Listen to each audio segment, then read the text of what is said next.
Hey everybody, Model Man here, and this is a look at the Revell Snap-Tite Y-Wing. I believe it's 172 scale. Looks like it builds up to 8 5/8 inches with 4 5/8 inches across, 31 pieces. And I'm hoping that it looks a lot better than this picture here, because that's not cool. That sucks. The details here suck. It is a small model, of course, and wow, that is really small. Let's see here.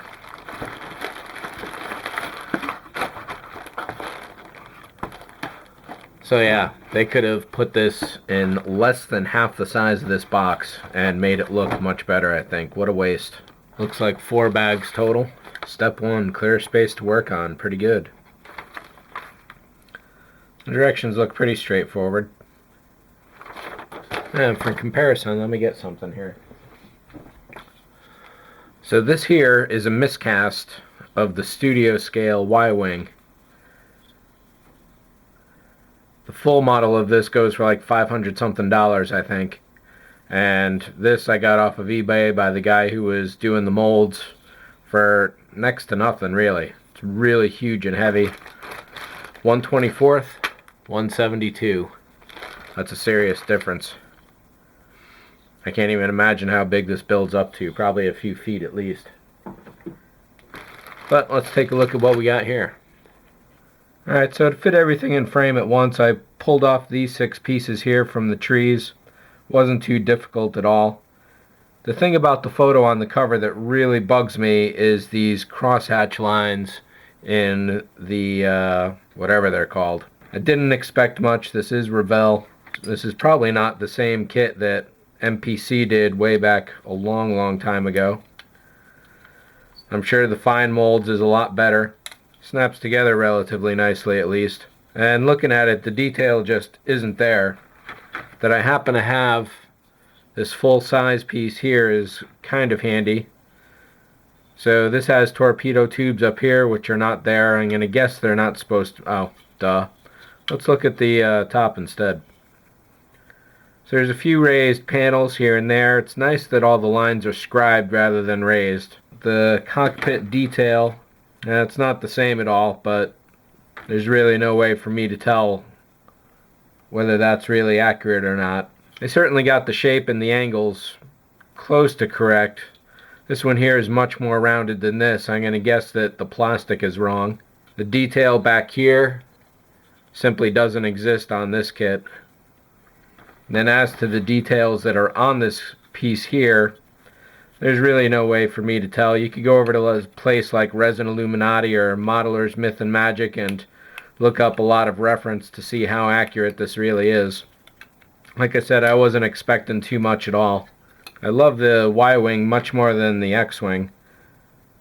So I'm glad I finally got one. It looks like the copyright on here is 2007, so it's definitely been around a while, going on 5 years at this point. Some of the details on the engines are certainly nice, but this little red dot on the back is just ridiculous. I think this would be a relatively easy kit to light. Doesn't look like there's any landing gear, so that kind of sucks because there's also no display base whatsoever. So I guess you're just supposed to levitate this in midair to have it going.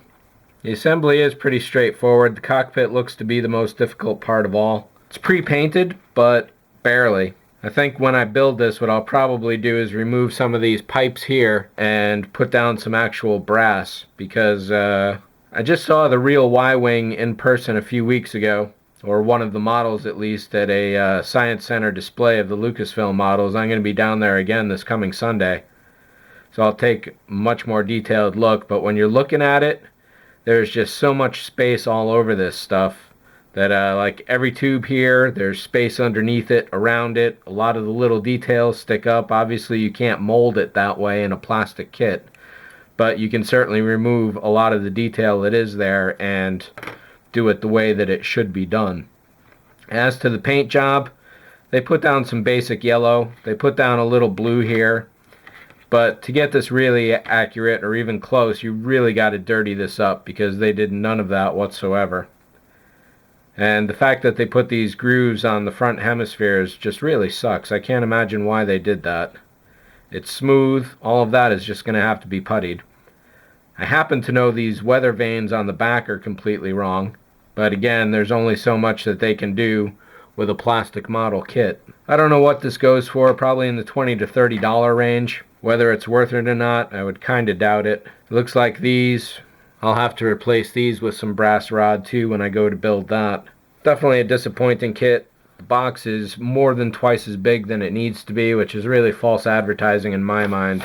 So that's a disappointment. Some of the details here are a big disappointment. Those grooves right there, just a big disappointment. You do get a nice little pilot and an R5 to go in there. This is definitely something that could be lit relatively easily. Personally, what I'd do is drill out this interior wall and that interior wall, put the LED in this area, and just try and center it down so it shows out of that stupid red spot right there. But I suppose what else are you going to do to represent the paint? Landing gear would have been great, or some kind of display stand. I'm just really surprised that that doesn't come with it at all. It's nice that they engraved their logo on the inside of the kit rather than the outside anywhere, but there's really nowhere outside they could have done it except to destroy like the nose or something like that. The one nice thing about all this is that all of these kits are in the same scale. So you can get the X-Wing. I don't know if they make a TIE Fighter or a couple of the others. I know they do a lot of the new movie prequel ships, which I'm not really into. I like the original designs.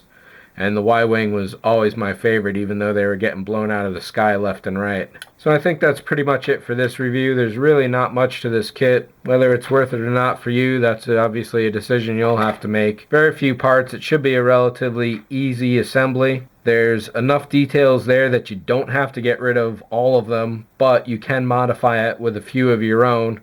And I think putting some brass piping all over this body and some other little bits of really tiny greeblies would really do this kit a lot of good. So I'll build this one sometime. If it was a simple assembly, I'd certainly go for it right now, but I would like to do this up a little better than certainly it's presented here. Thanks for watching as always. See ya.